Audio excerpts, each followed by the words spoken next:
To win the war, you don't always need a bigger bomb. Sometimes, you just need a better ghost. The greatest trick in military history didn't come from a general, but from a physicist named Joan Curran. In 1942, she realized that radar didn't care about weight. It only cared about resonance. You would think a giant sheet of metal would reflect more energy than a tiny wire. But to a radar wave, the wire is a tuning fork. If the length of the wire matches the tempo of the wave, it resonates. It absorbs the energy and screams it back into the sky. This is why a single handful of tinfoil can look like a squadron of heavy bombers. It's not about area, it's about resonance. Welcome. My name is Keith Saints, and this is the science of military intelligence.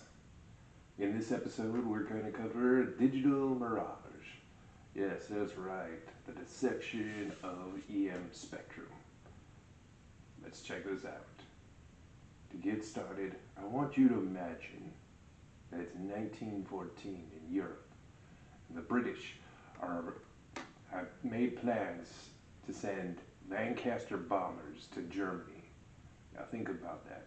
That is a 10,000 kilogram bomber they are sending into enemy line, behind enemy lines. And you gotta think the sheer size of these bombers are enormous, 10,000 kilograms. That's huge. But they have something up their sleeve the Germans have not yet seen before. And it will be their own undoing with it. So, what is it they did? Well, we have to look at a physicist named Joan Curran. Yes. And what she discovered was pretty phenomenal. And you're asking yourself, well, what could be so phenomenal for a 10,000 kilogram bomber? That thing's huge. What could you possibly do? I hear you saying that, and I'm glad you are, because that's the point I'm trying to make. Thank you. We're getting better. So, what did they do? Well, she discovered that something as small as 0.001 kilograms, yes, something lighter than a piece of paper, could look as large and bigger than that 10,000 kilogram Lancaster bomber. No, whoa. I get it. It's crazy. And I agree. It's insane. How can something be that tiny look that huge? It doesn't make sense. That's what I'm here for, is to tell you how it makes sense when you think about it. And you have to be really smart. So after this, you'll be really smart, like Joan Curran was. But she was way smarter because she figured it out. So, what is it she figured out? How did we get there? How did they send those bombers in? And how did they get away with it? Well, thank you for asking. Wow, you're a genius in questions already. I got a smart audience. Okay. Anyway, so, before we get into it though, I need you to imagine, instead of radar as a flashlight, I need you to imagine it as sound. Yes. I'm talking about the things you hear in your ear. That's sound. Funny enough. Anyway, so let's say that you have this tuning fork, and you are looking at that tuning fork and you're like, wow, that's a cool tuning fork. And let's say that it's actually tuned to specifically middle C, and somebody across the room is next to a piano, convenient enough, and they're like, hey, watch this.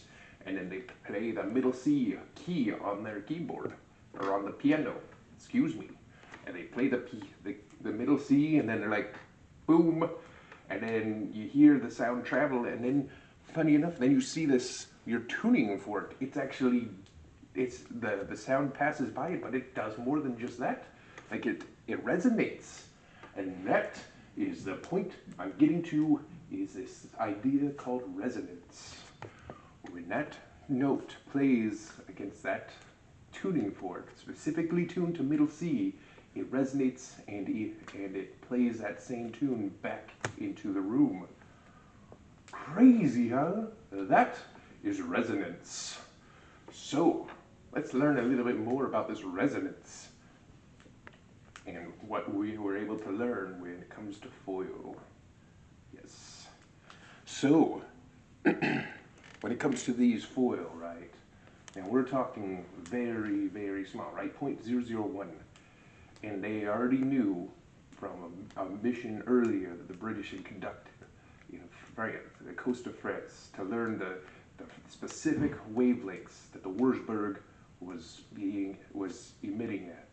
And this was very important. They discovered that it was at 53 centimeters. And so, lo and behold, Joan Curran was so intelligent and incredibly smart that she discovered that this whole equation right here, L equals the wavelength divided by 2. Now this is where things get crazy. So when you do this, right, and it is so specific, right, if it's any centimeters off from this, it doesn't work. So let me walk through this, because this is going to go into like the coolest science I've seen yet. So let's do this. So when you do this, when you cut those foil to exactly half the wavelength size, something incredible happens. So you have these waves that come through and they hit, well, you have these foil, right, and they have these things called free electrons. This metal has, a lot of metals have like these things called free electrons, and they get to move and slosh about wherever they want on that foil. Those electrons are very loose. Yes. And so they can slosh about very easily, and so they like that. It's like a party on a piece of metal. So when these waves come by, they actually shove all those electrons to one side or the other, and they just go back and forth, back and forth. And this, they incidentally create their own dipole antenna doing this. So what happens is those waves, they actually bounce off of it and bounce back because they are actually resonating on those sheets of metal and blasting it right back where it came from. Isn't that wild? That's resonance. And so this is what Joan Curran discovered, and this is like what had occurred. Now if these sheets were actually centimeters off, like I said before, they would actually be out of phase, and they could actually cancel each other out, and then the British would be like, oh wow, our bombers are getting destroyed because we didn't know how to cut foil. But we do, so they survived. How about that? We successfully stopped the Germans from being able to see our bombers. Bada bing, bada boom. We are smart. And with that, we continue our story. To understand how to blind a radar, you first have to understand how it sees distance. Radar doesn't take a picture. It runs a stopwatch. It sends out a massive high-energy pulse and waits. In the world of the SMI, time equals distance. Radio waves travel at the speed of light. If you send a short pulse and wait for the echo, you can calculate the range using a simple equation. Range equals c times t divided by 2. We divide by 2 because the wave has to travel there and back. We call this the radar mile. It takes exactly 12.36 microseconds for a pulse to travel 1 nautical mile and return. If you hear the echo at 12.36 microseconds, the ghost is exactly 1 mile away. The math is incredibly precise. But Joan Curran realized that this mathematical perfection was also its greatest weakness. If radar relies entirely on counting returning echoes, what happens if you force it to count 1 billion echoes at the exact same time? Welcome back. My name is Keith Sings, and this is the science of military intelligence. Today we are covering the digital Mirage. But before we get into it, we have to get our minds into the right frame of thinking. To do that, we have to first think about radar and what it really means. It's not taking a picture. It's a stopwatch. You have to think of it in terms of timing that pulse and when it returns. So, with this kind of frame of mind, let's get to it. When it comes to that pulse, that pulse, when it first starts off, that's when we start our timer. And we don't stop that timer until we get the pulse return, or the echo returned. Then we stop the timer. That gets us our round trip time. So what we can do with that round trip time, once we have that, we have our two numbers, we subtract them, we have our total duration. Then what we do is we do speed of light times by that round trip time, we divide by 2, and that gets us our total range. Now we divide by 2, right? Because as the pulse travels out, this is one distance. It hits the object and returns. This is why we divide by 2, because this counts as 1 and this counts as 1. 1 and 1, that's 2. We divide by 2. We now know how far away that object is. Pretty cool, right? Now that we have that kind of idea in our minds, let's see how things get a little bit more complicated, but a lot more cool. Alright, let's do it. So, we now know how we can get range, right? But now we have to think about how the timing of a pulse. And what we have to look at is the radar mile, alright? So to get to that, we have to see what 1 microsecond looks like as far as distance. If we send out a pulse, 1 microsecond, that's 0.00001 times 983,571,056 feet per second. That is how fast this pulse travels in feet. We use a lot of different units of measure. This time we're using feet. Just go with it. It's easier right now for me to do in feet. Okay, so now we know that. Now when we look at 1 microsecond, 1 times 10 to the negative 6, or that 0.00001, that then equates, right, to 983.57 feet is 1 microsecond. For every 1 microsecond, that is how far that pulse has traveled. This is like where things get interesting. So, because what this translates to, right, is for 1, and we call this a radar mile, because it's a little easier to put that kind of frame of mind when we were talking about like radar pulses, is 12.36 microseconds for 1 radar mile. What does that translate to? This is why we go slow, but we try to like work through it, and I hope you're keeping up, because this is military intelligence. Like, I'm not joking. So let's keep going. So let's say that we have this 1 pulse that we have just sent out. Our pulse duration is 1 microsecond. That gets us 983.5 feet of pulse traveling at the speed of light. Oh, that is fast. If that could hit somebody and like have mass, well, it can't have mass, of course, because anything traveling at the speed of light cannot have mass. It doesn't have mass, but if it did, it would hurt really bad. You'd probably die if it did. Just saying. Anyway, that's not the point. The point is that this thing is really fast, and it's really long, and it really is very precise. This type of technology has a 0 margin of error. 0. Like, you can't get more precise than that. It's like we're on a ship, and I'm the commander, right? Bam. Timmy, tell me, what do you see on the radar screen? And Timmy would be like, I see something like 6 miles away.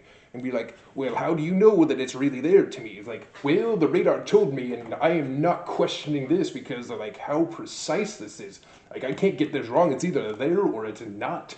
And then I would be here like, wow, really? Okay, well, now we know that there is an object 6 miles away. What should we do? Well, let's figure out what it is, but other than that, thank you, Timmy. I now know that there's an object out there 6 miles away. I can make a decision of what to do because I know that now. That's how it works. Is that cool? That's freaking awesome, man. Now, let's look at it a little bit more in depth. All right? Okay. So, if we send this pulse out, 901 microsecond of pulse, that gets us 983.57 feet of a pulse, right? Now, if we want to know the resolution, this is where things get even more fascinating. Ha! Isn't that cool? Things get more fascinating as you go along.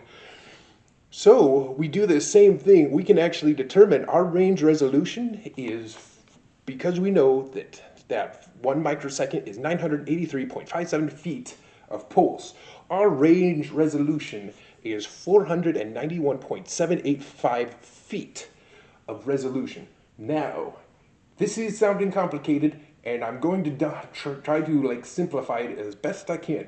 And the way to do that is, so we have these two objects that are a distance so far apart from each other. We're going to go into a little bit of this, two different scenarios. So bear with me. This is going to get pretty cool, right? So let's say that these two aircrafts, 490 feet for now, right?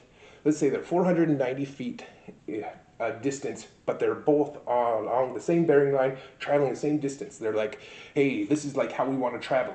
We want to travel at this altitude, and we're going to travel at this speed. We're going to be this far apart from each other. And there's a reason why, because we know what their radar is, what their resolution is. So if we travel at this distance, we know they will only be able to detect there's one of us and not two. And they do that. Whew. Anyway, so let's look at this and why that works out this way. So we know that our range resolution is 491.785 feet because we are using this 1 microsecond of pulse. So if we divide this by 2, because we are using this same this range to be able to determine feet, we divide it by 2, and that's how we get this. So if they are 490 feet away from each other, traveling, that radar will only ever see one object. If they are 492 feet or further, you will see the radar will detect 2 objects and not just one. And that is radar resolution. Pretty wild, huh? I thought so too. Now, let's continue our story.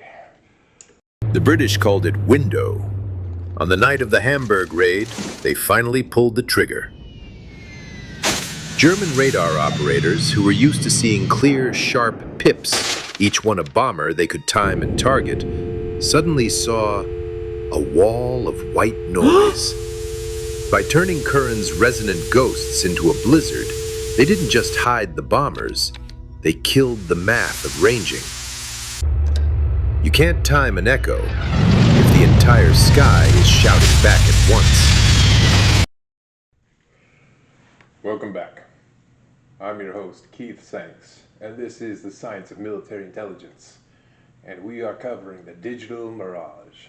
And we are just learning now about Joan Curran and her discovery and what she provided with this acoustic weapon and resonant strips that she had done the math for and discovered how to harness. Now this became important for a very important day, June 6th, 1944. That's right, D-Day. And we are going to learn just how effective the utilization of this technology was for this important day. Join me, won't you? So, but to really start, we have to look at the day prior, June 5th, as it were, 1944, at 11 p.m. Yes, this is really when Operation Taxable, as it was known, really started. And they had 16 of these bombers that would be traveling towards the coast of France to an area, and this is where things really got creative. Okay, so this is going to get very complicated, and we are going to work through this spoon by spoon. So, spoon with me, won't you? So, let's go through this. So, we have these 16 bombers that started off at 11 p.m. on June 5th, and here it was, they were traveling towards the coast of France. But they were doing it in such a way to make it appear as though there was a fleet, right? A fleet traveling towards the Cap d'Antifer. Yes, this point that the Allies wanted the Germans to believe that they were going to the absolute narrowest point of France. That is the location they wanted to get the Germans to believe, the German commanders to believe they were this giant fleet, armada, if you will, to do battle with the Germans. And this was so effective. It was crazy how effective this was. This was mwah. It was you guys did such an amazing job. You really convinced these dudes of just this is the top pinnacle of what human intelligence in collaboration, all working together simultaneously can really do. Man, this was a feat if ever there ever was one. This was it. I'm telling you, wow. So, and we are going to learn just how intricate and how in sync they all had to be for this to really pull off. And it did. It did. That's what's amazing about this. It's just not only we have to be so secretive about this. Our enemy will never know about this until, of course, it's too late. And then it's yeah, we're attacking a completely different location, you bastards, and now we're going to win. Haha. Anyway, so let's really learn about this whole thing because it's pretty cool. Let's do this, all right? So here it was, 11 p.m., June 5th. Here it is, these bombers are getting all ready, and they're okay, we are traveling out now. All right, 16 other bombers, let's do this. Let's get this monkey on the road. So, as they were traveling 200 miles per hour, you gotta think this is how fast the bombers travel, is 200 miles per hour. Now, here's the problem, right? A fleet of ships do not travel that fast at all. That would be insane. The Germans would be this is, nothing travels that fast but aircrafts. This is bonkers. So they actually had to do a lot of math to figure out how to make it look like it was a slow traveling armada. And this is where the math, they just devised all the math just to get it so that everything would just align at just the right points in time, so that the Germans the whole time they would be so unsuspecting of anything raw, amiss at all, that it was yep, this is definitely gonna happen. Oh, this is gonna happen. This is gonna happen. Oh, let's get them all ready, just so that we're all prepared for this whole thing. And then it's when that moment of okay, where are they? There's nothing here. What the hell is going on? That's what happened. And it was amazing. So let's really dive into this. What were they doing? How did they pull it off? What was so how did they think through all of this stuff? It's all crazy, and it's all pretty cool. Let's check this out. All right, here we go. So we have these bombers all kind of all together, and here it is. They are traveling in these oval shapes, right? So they would travel for 2 minutes and 30 seconds towards France, and then at that 2 minute and 30 seconds, they would turn and they would curve around. But at that moment, they would drop some of their chaff. Right at that moment, every 15 seconds, they would drop it right there, and then they would come around. And this is all of them in unison, right? All in unison. Here it is, they're coming around, and then they're going back 2 minutes and 10 seconds, going back towards England, basically. They would do that for 2 minutes and 10 seconds to come back around for 2 minutes and 30 seconds back. Because then, right now, for 20 seconds, right, they are actually processing towards France. Just for every 20 seconds towards it. So as they were dropping this chaff, right, there was only 7, they would make it to look like there was this armada traveling at 7 knots, which for them, it would look more natural for a ship or a fleet to be traveling at 7 knots, so that And this is like how they would travel in this oval kind of shape while they were traversing and dropping this chaff just to make it look like this armada. And they continued all the way towards this Cap d'Antifer, all the way there, just to convince the Germans there was this giant fleet and you better be ready for it or you will die. And then it's like, okay, we are so ready for this. Let's get it on. And then it's like, wait, where the hell is it? We don't see any of it. And then it didn't happen there at all. And that is like the crazy, just how much math went into like all figuring out how to make this armada, this ghost of an armada, traveling towards a specific point just to make the German commanders think that it was going to happen there, and that it didn't. And that's amazing. Now, let's continue with our story. By 1943, RAF Bomber Command was dying. On heavily defended targets like Hamburg, 6 out of every 100 bombers never came home. At that rate, a crew would not survive their 30-mission tour. The mathematics was a death sentence. The German Himmelbett system was the reason. It was an integrated killing machine. Freya early warning radars detected the bombers from 100 miles out. Würzburg tracking radars locked onto individual aircraft. Ground controllers vectored night fighters directly into the stream. Every piece of the system depended on one thing: the Freya seeing clearly. The Freya radar transmitted at 20,000 watts. It was a massive, powerful transmitter. The British needed to overpower it, and they did. With a device the size of a shoebox that weighed 13 kilograms and output just 12 watts. 12 watts. Less than a single light bulb. It sounds impossible, but the Mandrel Jammer had one advantage that no amount of German engineering could overcome: geometry. July 24th, 1943. Operation Gomorrah. 791 bombers crossed the North Sea toward Hamburg. A line of British aircraft off the coast switched on their Mandrel Jammers. Inside the German stations, the Freya screens flooded with static.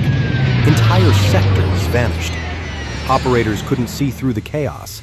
They couldn't track targets. They couldn't tell what was real. Fighter controllers began vectoring aircraft into empty sky. Real bombers passed through corridors the radar could no longer see. That night, 12 bombers were lost out of 791. A loss rate of 1.5%. The mathematics had changed.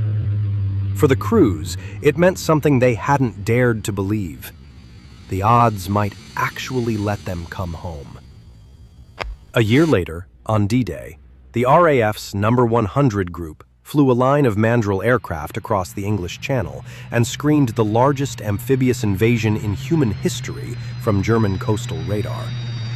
Over 1,000 transport aircraft carrying airborne troops crossed the Channel toward Normandy. The German early warning network could not see them coming. A 12-watt shoebox helped blind a 20,000-watt radar network. Because geometry doesn't care how much you spent building your transmitter. And in war, the side that understands the math writes the outcome. But as brilliant British scientists like R.V. Jones realized, jamming had a flaw. It announces itself. When you flood the sky with noise, the enemy knows you're there. So he asked a different question. Why blind the enemy when you can quietly show them something that isn't real? In a world full of complex mechanics, here in SMI Matex, we deconstruct the complex. We reverse engineer the technologies, the systems, even the very thoughts behind them. Welcome to the Matex program. To make this 12-watt sledgehammer work, the bomber crew needed to broadcast raw static at the exact frequency of the Freya radar. But inside this box in 1942, there were no microchips. Tuning the jammer to 125 MHz was an act of pure physical geometry. Inside the jammer is an LC circuit, an inductor coil, and a variable capacitor.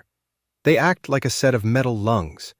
By turning the dial, the operator slides the plates together, changing their overlapping surface area.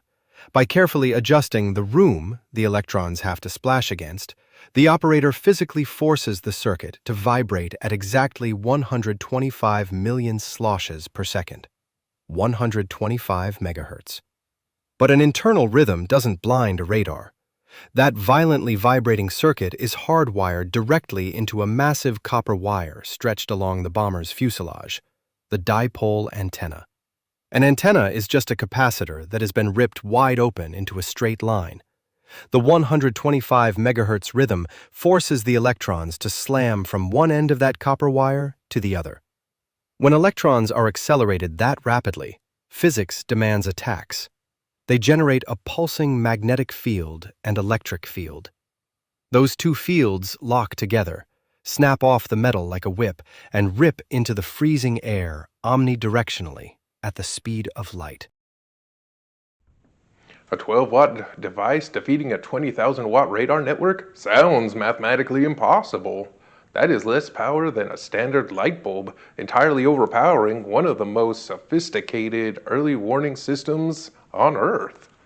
But to understand why it works, we have to look exactly at how radar fails. First, the fundamental vulnerability: a radar receiver is just a dumb antenna connected to an amplifier connected to a screen. It is tuned to listen for energy at one specific frequency, 125 megahertz for this instance.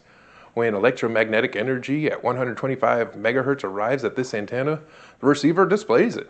That's it. It has absolutely no way to check where that energy came from. It cannot tell the difference between its own echo bouncing off a bomber and energy that was deliberately broadcast by someone else. There is no authentication, no ID check. The receiver just says, "I received 125 megahertz energy," and draws a blip. This is the foundational vulnerability. It's the same lesson from episode 2.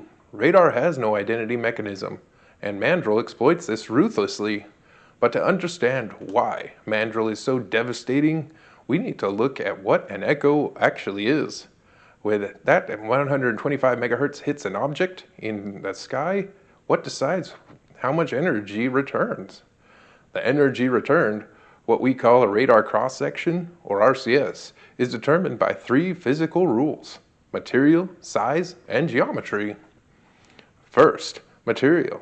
A radio wave is an electromagnetic field. When that field hits conductive metal, like the aluminum skin of a heavy bomber, it physically grabs the free electrons in the metal and violently shakes them back and forth. That oscillation turns the entire airplane into its own antenna, immediately re-radiating the energy. If the bomber were made of canvas or wood, the wave would barely interact with it at all. Second, the size of the object relative to the wave. A 125 megahertz wave has a wavelength of 2.4 meters. For an object to strongly interact with a wave, it generally needs to be a significant fraction of that wavelength or larger. A 4-engine bomber with a 30-meter wingspan, it intercepts a 2.4-meter wave beautifully. It's a massive target. Third, geometry. That shaken metal airplane re-radiates the signal in billions of directions, but the radar receiver can only see the microscopic fraction of energy that happens to bounce squarely backwards. A flat broadside reflects energy back like a mirror. A sharply angled wing deflects it out into space. So, the receiver is desperately listening for a whisper of its own energy, dependent entirely on the metal size and shape of a target hundreds of miles away. Now, let's see why that physics puts the defender at a catastrophic disadvantage. Now, here's where the math gets beautiful. The Freya transmits a massive pulse at 20,000 watts. Watch what happens to that energy. And this is where the math gets beautiful. Check this out. So as we can see right here, when the Freya first transmits its 20,000 watts of energy outwards, right, we're dealing with the inverse square law. And so as we know that every mile that it transmits out or travels, it loses more energy. So by the time it travels its 100 miles, by the time it hits that plane, it's now down to 6 milliwatts of energy. So when it hits that plane, it's now absorbed and it will radiate out in all different directions. The only areas that will actually reflect directly back are areas like directly in front of the plane, and some of the areas of the sides of the wings that will actually go backwards or go back where it came from. But now we're dealing with the inverse square law again, so really the total distance that we're dealing with is the inverse fourth power. So it's actually reduced down to 16 times less energy than what it started off with, that 20,000 watts. So what that tells us, by the time it gets back, that energy, the minimal amount of energy that actually returns, right, is actually down to 80 femtowatts of energy. That's 80 times 10 to the negative 14. That is incredibly low. That is dealing with nearly the energy level that you'll actually see from outer space entering Earth, and various different amounts, like very, very low. But that's what the Freya's receiver is having to detect.